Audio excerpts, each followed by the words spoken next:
We just chanted the Buddha's first sermon, called Setting the Wheel of Dharma in Motion. People sometimes ask, where's the wheel? It's in the section where the Buddha goes through each of the Four Noble Truths, states the truth, states the duty with regard to the truth, and it states that he realized that he had completed the duty. That's 3 levels of knowledge for each truth, 4 truths, 12 permutations.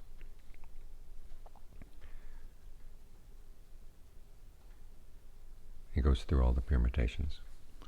And in the West we would call that a table. But in India of his time, they would call that a wheel, because you go around all the possibilities. So that's the Dharma wheel. It emphasizes the fact that the 4 truths are not just 4 interesting facts. Each truth involves a duty. And as it states simply other places in the canon, this is the main framework for all the Buddha's other teachings. Venerable Sariputta gives an image saying, just as the footprint of an elephant can contain all the footprints of animals that walk on land, in the same way the Four Noble Truths contain all the other skillful dharmas. So if you want to understand the Buddha's teachings, you have to understand this framework, and then other teachings come in. The question is, where do they fit in?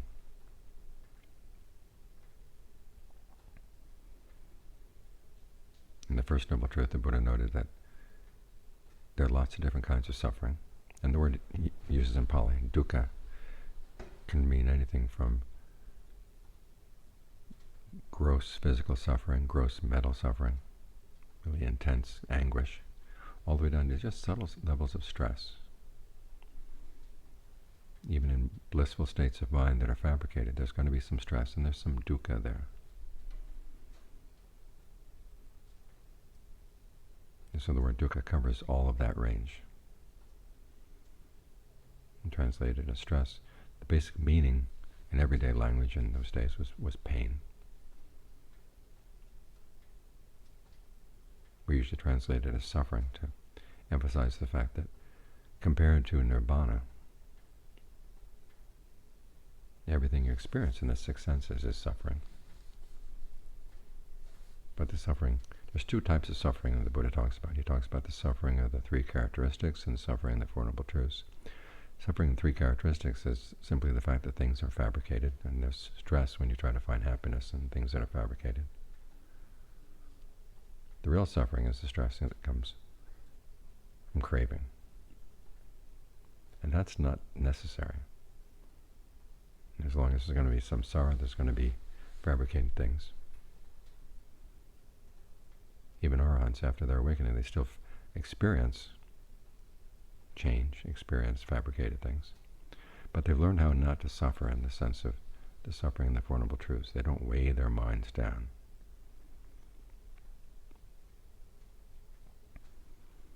Because the suffering in the Four Noble Truths, the Buddha equates with clinging to the 5 aggregates.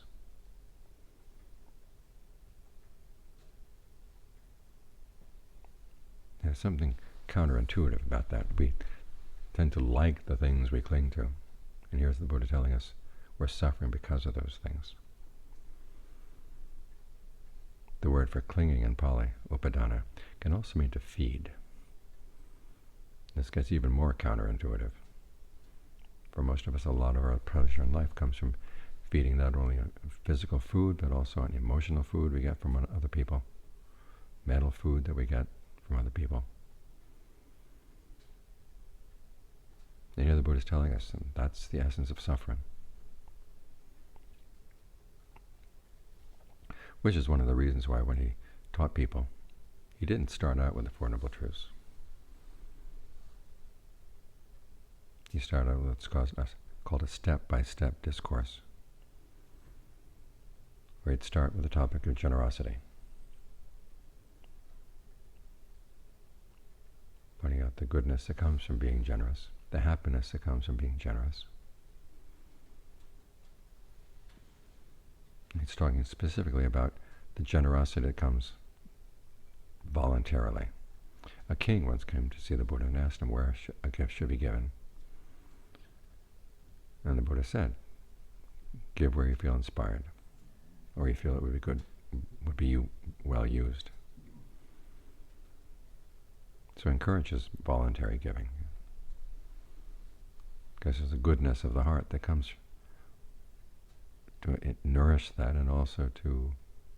gets nourished by the act of giving. When he talks about this, he's talking about things that people have encountered in their lives. He doesn't start out with abstractions. There are other passages in the canon where they describe the teachings of other people in the time of the Buddha. And they always start out with pretty abstract ideas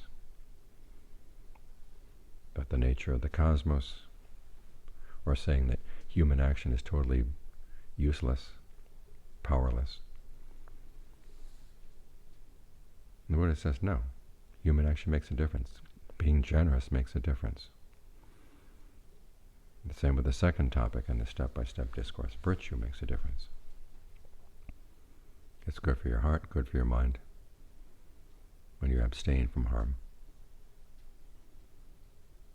And you really do make a difference. It's a choice that you make. The goodness and generosity comes from your attitude while giving, before giving, while giving, after giving. But it's the attitude that's the important thing. With virtue, it's your intention. You intend not to harm. The third topic in the step-by-step discourse was heaven. This is where the rewards of generosity, beyond the reward of just being generous in and of itself, being virtuous in and of itself, but will have long-term benefits. This is where he first broaches the topic of how karma has an effect on rebirth, and how there are many levels that are possible. Although it's interesting, there are lots of passages in the canon where the Buddha talks about generosity, lots of passages where he talks about virtue. Very little about heaven, just that it's very pleasant.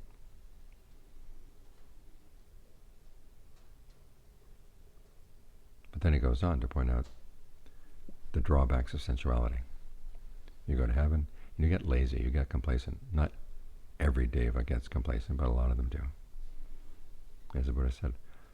the number of devas who, when leaving heaven, go to a good destination is very small. Many of them fall hard.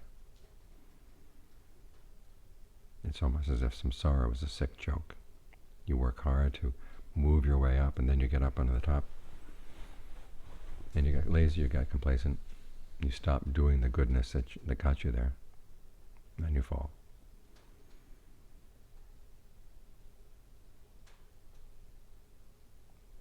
That's when the Buddha said you'd be ready to realize the joys of renunciation, that renunciation would be a good thing. Renunciation here means not depriving yourself, but it means looking for happiness in something besides sensuality. When he had gotten his listeners to this point, then he would teach them the Four Noble Truths.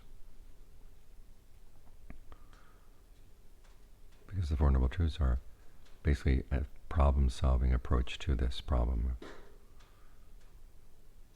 Why is it that the good things we do can lead to rewards that actually harm us? How do we get out of that?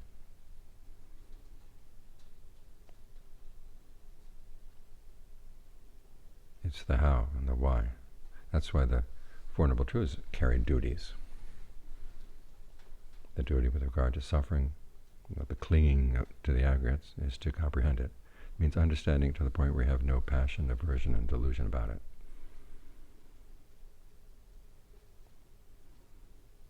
The duty with regard to craving is to abandon it. That's the cause of suffering. You abandon the cause. The cessation of suffering, the third truth, is basically the act of abandoning the cause. Suffering stops.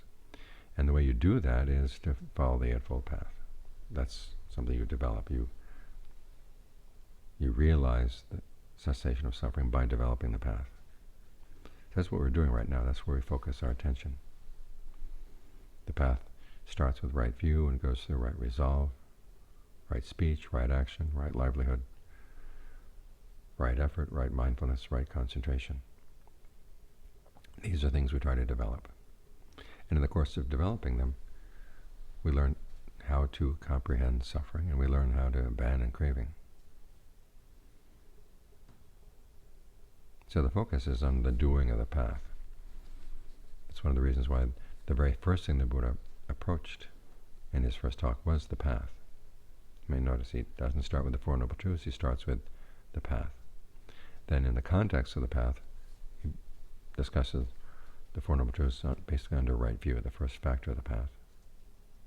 This too is something to be developed.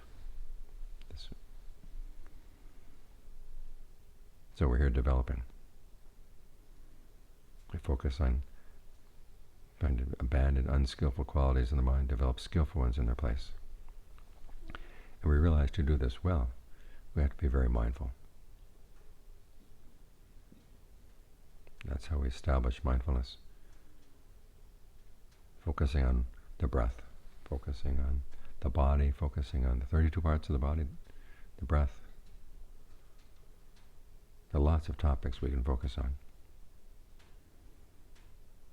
But you want to stay with the body in and of itself, or feelings in and of themselves, mind states, mental qualities in and of themselves. So right now we're choosing the breath. That's part of the body in and of itself. And we're putting aside greed and distress with reference to the world. Any thoughts that relate to the world right now, you just put them aside. And if they come up again, you put them aside again. They come up again, you put them aside again. This is what the developing is all about. You're changing your habits. You're developing a new state of mind. If you think of the mind as a committee, you're developing a new member to the committee.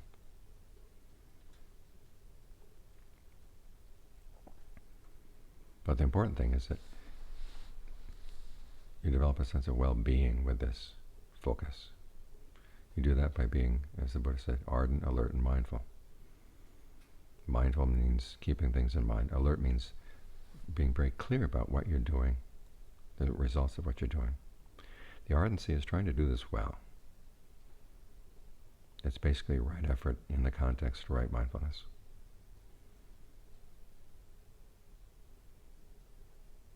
So you're not just watching things arising and passing away, so things come and things go. That's not the kind of discernment the Buddha is talking about. As he says, when mindfulness is a governing principle in your mind,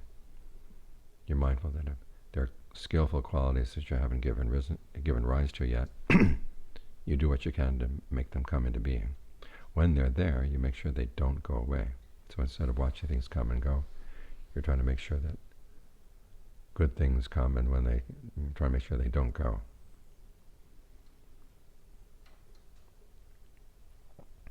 That's the developing.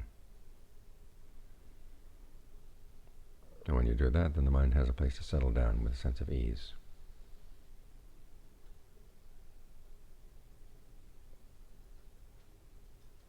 Now, to settle down like this requires two qualities of mind, as the Buddha pointed out. It requires tranquility and insight. Tranquility and finding a sense of feeling at home here with the breath. You're able to settle in, your mind can gather together and get unified. And there will be pleasure that comes with this, and this is a good pleasure to have, because this is part of one of the reasons why the path is so effective at dealing with craving, because it gives you an alternative pleasure to sensuality.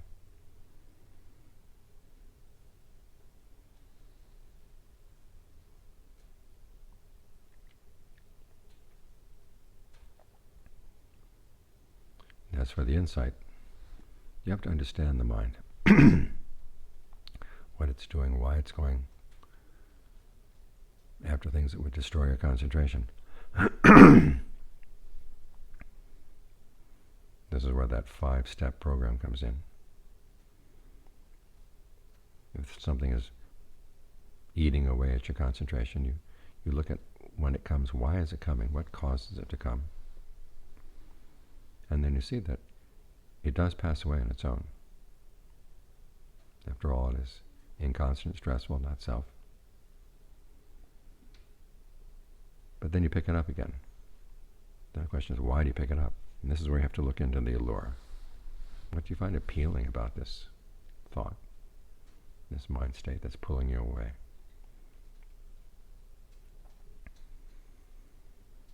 And this requires a lot of honesty, because there are a lot of unskillful things that go on in the mind that we're not all that proud of, and sometimes we don't even admit to ourselves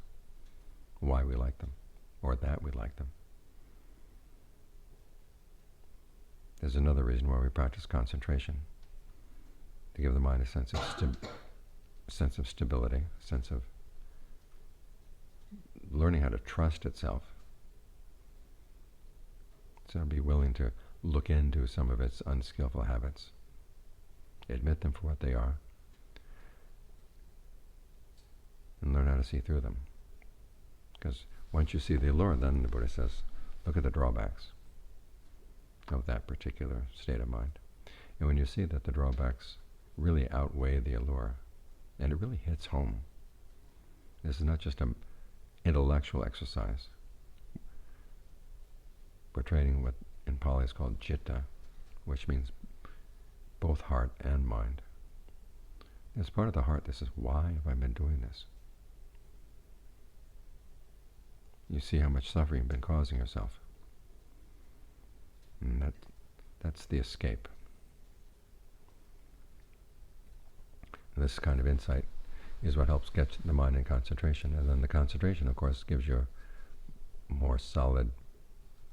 states of mind where you can see things more subtly. So the insight gets more precise.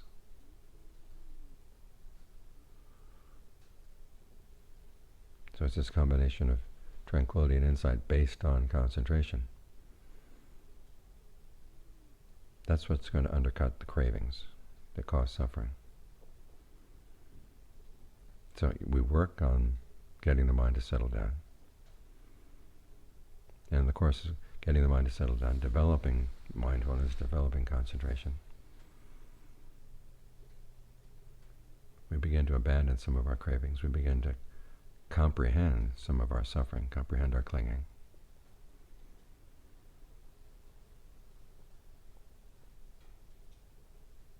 This is how the duties of the Four Noble Truths help one another along.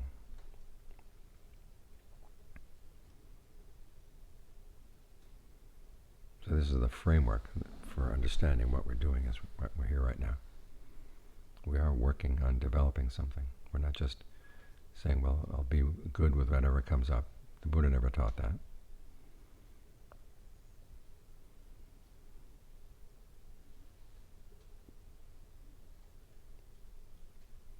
Everything falls under those duties of the Four Noble Truths. There's work to be done. It's good work. Sometimes it seems really daunting, because after all, there's something about the Four Noble Truths that really go against the grain. We're being asked to step back from our clingings and our cravings, the things we really like, to see that they are causing suffering, and to realize there's something better that comes when we can drop these things that we like. It's as if we've been eating the wrong kind of food for a long time. And the doctor tells us, okay, you've got to stop eating all that cholesterol, stop eating all that fat, stop eating all that sugar, whatever. And it doesn't have you starve.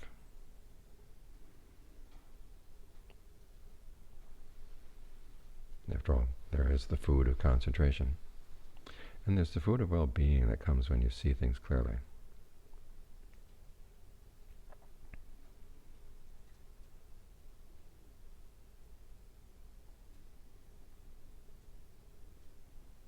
The analogy breaks down where the Buddha is going to get you to a point where the mind doesn't even need to feed at all. It's so strong. It can let go of all of its sources of food. But in the meantime, work on developing good food for the mind.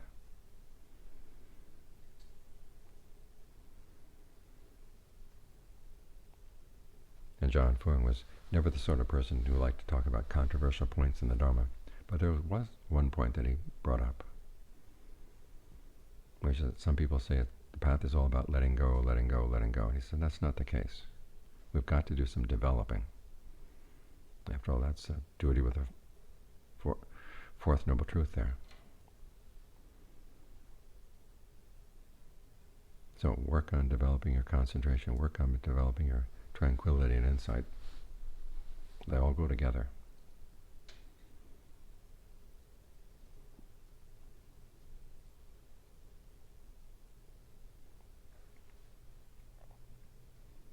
And that's the basic message of the Four Noble Truths. There's work to be done. There's a problem. The problem is suffering. But it can be solved. And this is how it's done.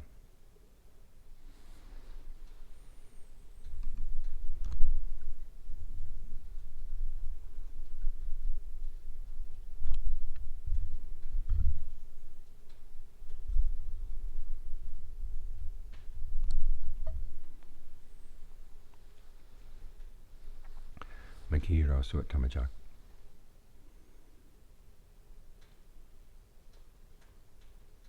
การทำธรรมจักรให้หมุนนั้นชื่อแดมมีคนก็ถามว่าจักรอยู่ที่ไหน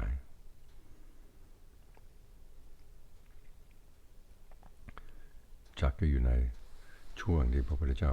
พูดถึงว่าอริยสัจแต่ละข้อมีหน้าที่ยังไง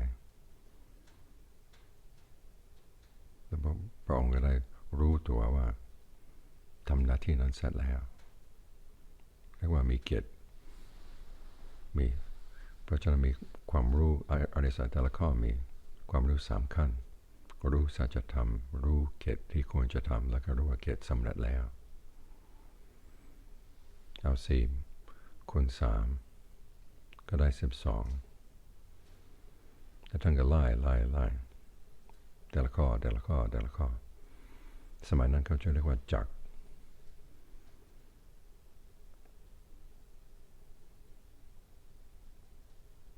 กันแน่นโดยนี้ว่าอริยสัจสี่ไม่ใช่เรื่องที่จะรับรู้เฉยๆแต่ละข้อบอกหน้าที่บอกกิจที่ควรจะทำทุกข์ก็ควรจะกำหนดรู้สมุทัยก็ควรจะละนิโรธก็ควรจะทำให้แจ้งส่วนมรรคก็ต้องเจริญทุกข์กำหนดรู้ยังไงก็รู้ว่าทุกข์คืออุปทานขันธ์เมื่อพระพุทธเจ้าแสดงเริ่มแรกก็จะพูดกับสิ่งที่เราเห็นกันทั่วไปเกิดก็เป็นทุกข์แก่ก็เป็นทุกข์ตายก็เป็นทุกข์พลัดพรากจากสิ่งที่เรารักก็เป็นทุกข์อยู่กับสิ่งที่เราไม่รักก็เป็นทุกข์แล้วก็ไล่จนก็เรื่องที่เราธรรมดาที่รู้จักกันแต่ท่านก็ลงที่อุปทานขันธ์ตรงนี้แหละที่มันฝืนใจก็อุปทานความยึดมั่นถือมั่นส่วนมากเราจะยึดมั่นถือมั่นอะไรก็สิ่งที่เราชอบไล่ไปถึงอริยสัจข้อที่2ก็เช่นกันตัณหาความอยากในกามอยากในภพอยากจะทำลายภพนี่ก็เป็นทุกข์แต่ส่วนมากสิ่งที่เราอยากสิ่งที่เรายึดมั่นถือมั่นก็สิ่งที่เราชอบอยู่เท่านั้นนะนี่เป็นเพราะเหตุนี้ที่ท่านเรียกว่าเป็นอริยสัจเราเองก็ต้องทำตัวของเราเองถอนออกจากสิ่งที่เราชอบพูดกันง่ายๆใจของเราจะเป็นผู้ใหญ่ขึ้นมาไม่ใช่ว่าตามใจตัวเองเพราะอะไรเพราะเราเห็นโทษ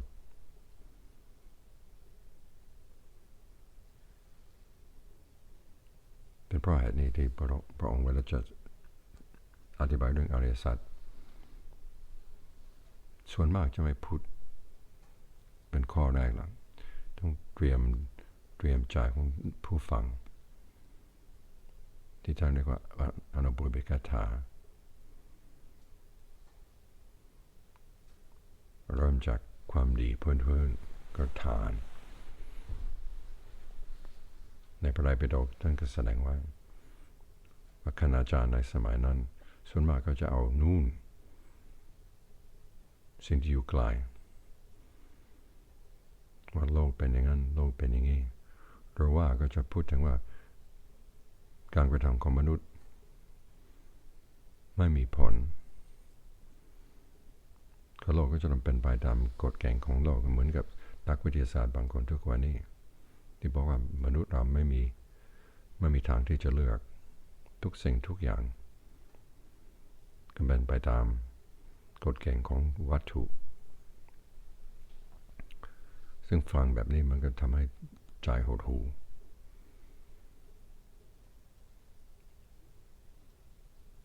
แต่พระพุทธเจ้าไม่ได้สอนแบบนั้นสอนแบบว่าคนเราทำอะไรลงไปมันมีผลนะความดีที่เราสร้างขึ้นมามันดีจริงๆทานที่เราให้มันดีจริงๆศีลที่เราให้ก็ดีจริงๆทั้งดีด้วยทั้งให้ความสุขด้วยความสุขกับผู้รับทานของเราความสุขกับคนที่เราไม่เบียดเบียนแล้วก็ความสุขสำหรับเราด้วยจากนั้นก็จะสอนเรื่องสวรรค์คนทำทานรักษาศีลก็มีหวังที่จะได้เกิดเป็นเทวดานี่แปลกอยู่อย่างหนึ่งเรื่องทานเรื่องศีลในพระไตรปิฎกทั้งอธิบายมากมายพอถึงเรื่องสวรรค์นั้นพูดนิดเดียว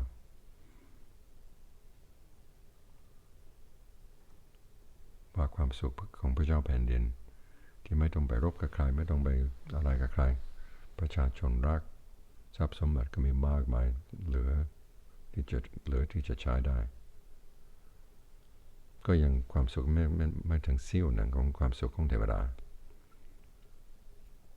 พูดแค่นั้นจากนั้นท่านก็จะอธิบายเรื่องโทษของกามเราอยู่บนสวรรค์สวยกามสุขที่เป็นผลจากความดีที่เราสร้างขึ้นมาเทวดาส่วนใหญ่ก็จะเกิดประมาทขึ้นมามีความสุขแล้วไม่ต้องไปทำอะไรจะบอกว่าเทวดาจุติลงจากสวรรค์ที่จะลงมาเป็นมนุษย์หรือจะเกิดเป็นเทวดาต่อไปมีน้อยมากส่วนใหญ่ก็ตกเป็นสัตว์เดรัจฉานบ้างตกนรกบ้างคิดแบบนี้มันก็สลดใจอุจจาสร้างความดีแต่ผลของความดีนั้นมันจะทำลายตัวเราพระองค์มาถึงขั้นนี้แล้วเพราะเห็นว่าผู้ฟังเข้าใจในโทษของกามจะสอนเรื่องเนกขมะก็ออกจากกามที่ออกจากกามไม่ได้หมายความว่าไม่มีความสุขแต่หมายความว่าต้องหาความสุขในทางอื่น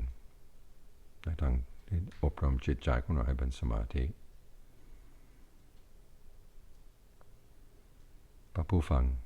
เข้าใจข้อนี้แล้วพระองค์จึงจะสอนอริยสัจเน้นหน้าที่ของแต่ละข้อโดยเฉพาะอย่างยิ่งข้อที่4ก็ต้องเจริ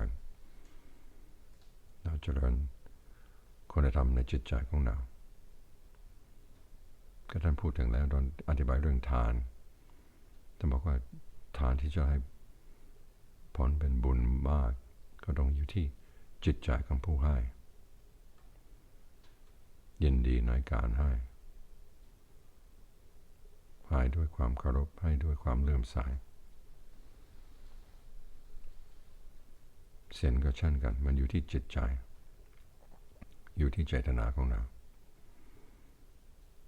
เพราะฉะนั้นเราจะอบรม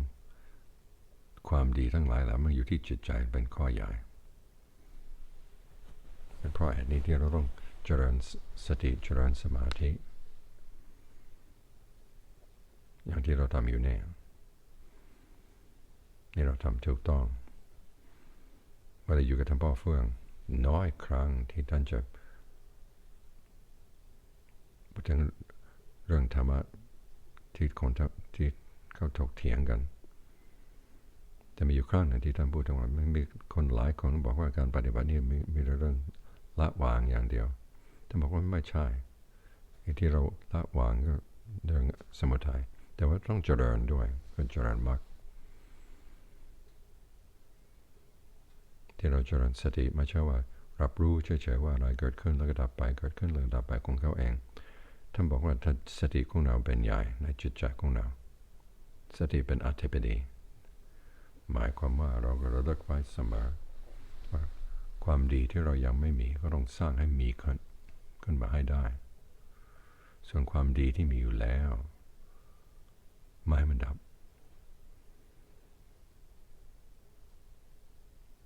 นี่มันอยู่ที่เจตนาของเราอีกเมื่อเราทำแบบนี้ได้ใจของเราก็ต้องเป็นสมาธิได้เมื่อเป็นสมาธิถูกต้องใจของเราก็อยู่ด้วยความสุข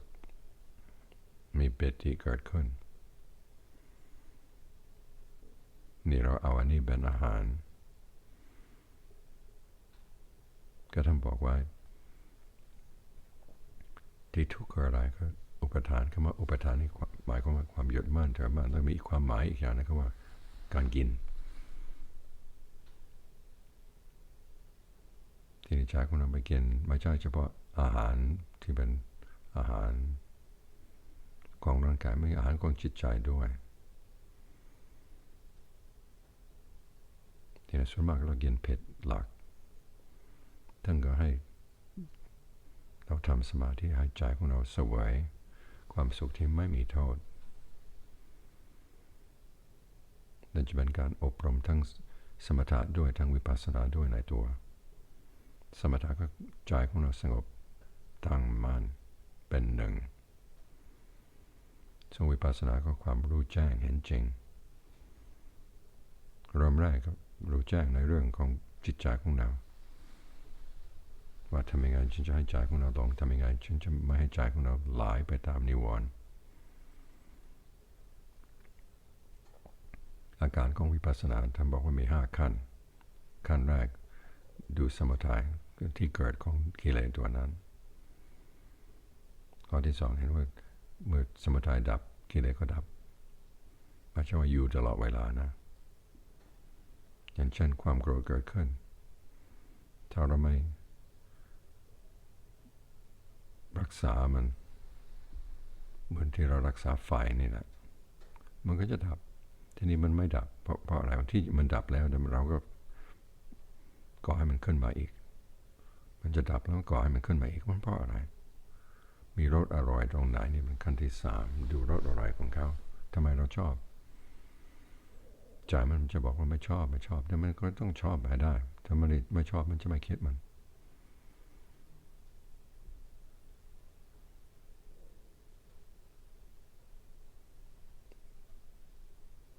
ต้องค้นให้ดูให้รู้แจ้งขึ้นมาที่ใจของเราเป็นสมาธิมันช่วยให้คนได้ก็หนึ่งใจก็ไว้ใจตัวเองได้เห็นความละเอียดในจิตใจก็เห็นได้และมีความสุขอยู่ในตัวแต่ใจแบบนี้มันก็กล้าที่จะมาดูความจริงว่ากิเลสของเรามันเกิดจากอะไรที่เราชอบ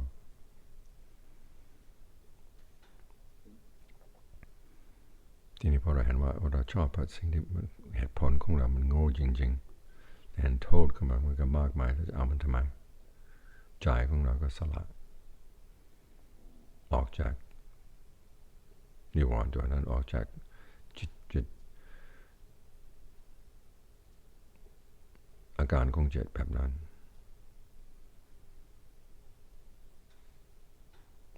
นี่จะทำให้ใจของเราเป็นสมาธิก็ต้องทำแบบนี้ไม่ใช่ว่ากดเฉยๆให้มันอยู่ก็ทำสมาธิด้วยความเข้าใจมันจะเกิดทั้งสมถะด้วยทั้งวิปัสสนาด้วยก็จะเป็นพื้นฐานของความเห็นที่ถูกต้องพอมรรครวมแล้วละกิเลสได้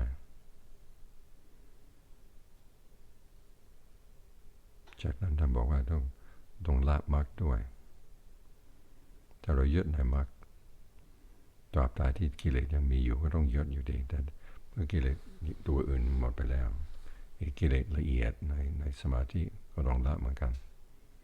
กิเลสละเอียดในสมาธิก็ต้องละเหมือนกันใจของเราจึงจะได้มีโอกาสพ้นจากสิ่งเหล่านี้ได้แต่ว่าก่อนที่จะละได้ต้องเจริญให้ถึงที่สุดของเขา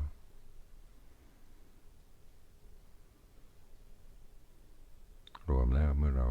ฟังธรรมจักรต้องนึกถึงว่าท่านไม่ได้พูดให้ประดับความรู้เฉยๆท่านบอกหน้าที่ให้เรารู้และบอกให้เราแยกแยะว่าจะรู้หน้าที่ของเราในแต่ละเวลามีอะไรบ้างตรงไหนที่ควรจะกำหนดรู้ตรงไหนที่ควรจะละตรงไหนที่ควรจะทำให้แจ้งตรงไหนที่ควรจะเจริญเมื่อรู้หน้าที่เสร็จแล้วเราก็ทำธรรมจักรจะได้หมุนในจิตใจของเราด้วย